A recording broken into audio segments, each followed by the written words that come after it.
Rais wa Marekani Donald Trump amesema madai ya Iran kuwa haijakubali kuwapa wakaguzi wa Umoja wa Mataifa ruhusa ya kukagua vituo vyake vya nyuklia si ya kweli, akisisitiza kuwa makubaliano yaliyofikiwa yanajumuisha ukaguzi wa 100%. Akizungumza na waandishi wa habari mjini Washington, Trump alijibu moja kwa moja madai ya Tehran kwa kusema wanakosea.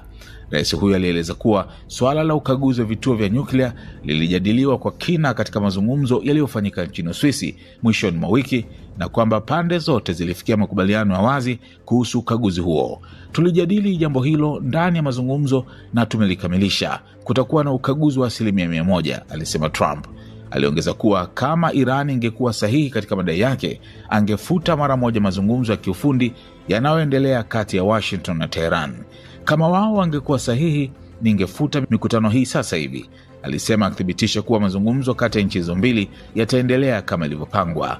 Trump pia alijibu wakosoaji wa makubaliano hayo ndani ya chama chake cha Republican, hasa maseneta ambao wameonyesha mashaka kuhusu mkataba huo. Mtu yeyote anayekosoa makubaliano haya anahitaji kuelimishwa, hata kama ni rafiki yangu, alisema. Wanajua wanakosea.